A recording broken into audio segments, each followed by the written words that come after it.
பேசவே தெரியலையா? எல்லாம் கல்யாணம் ஆன பேர் தான் பொண்டாடி புருஷனுக்காக சிபாரிசு பண்ணுவாங்க. இங்க கல்யாணத்தை பத்தி பேசும்போதே சப்போர்ட்டா? நான் இன்னும் பேசுறது கிடையாது. நீ பேசினா பேசுவா, இனிமேலாம்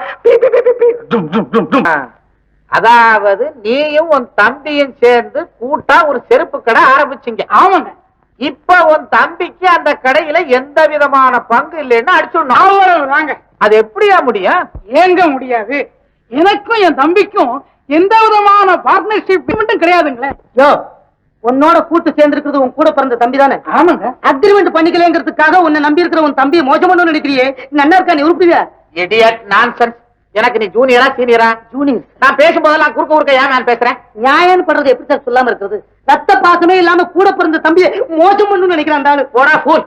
ரத்த பாசத்துக்கு சட்டத்துக்கு என்ன சம்பந்தம்? நம்ம கிட்ட வர்றது அண்ணன் தம்பி வழக்கா இருந்தான்னா, அப்பம் புள்ள வழக்கா இருந்தான்னா கொஞ்சமா நியாயம் பார்க்க வேண்டாமா? நியாயம் உள்ள கட்சியை ஜெயிக்க வைக்கிறதுக்கு என்ன போல லீடிங் லாயத்தை ஏன் வருவானே? ஆஃப்டர் ஆல் நீயே போதுமே. இருந்தாலும் கீப் குவைட். தங்கசாமி சார், நீ ஒண்ணும் பயப்படாத. பயப்படலைங்க. உன் தம்பி அந்த செருப்பு கடையில முதலே போடலைன்னு அடிச்சு விடுறேன். அவ்வளவுதாங்க.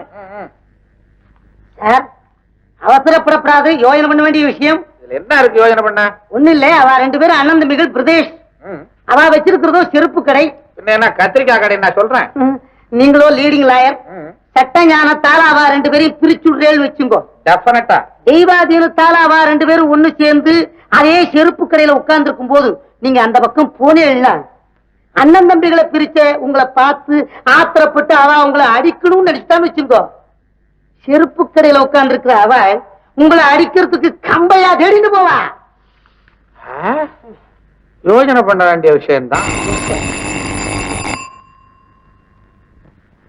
நீ கோர்ட்டுக்கு போ, அப்புறம் வரேன். சார்,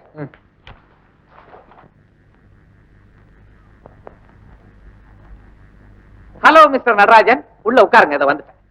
எனக்கு ஒரு முக்கியமான வேலை இருக்கு. நாளை பாக்குறேன்.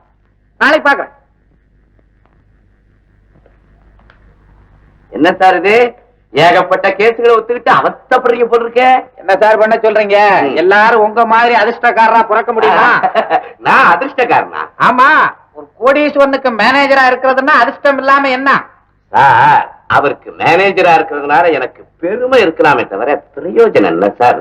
மிஸ்டர் தயாளனுடைய நம்பிக்கைக்கு பாத்திரமான நீங்க இப்படி ஒரு குறைய மனசுல வச்சுக்கிட்டு இருக்கிறது எனக்கு ரொம்ப வேடிக்கையா இருக்கு.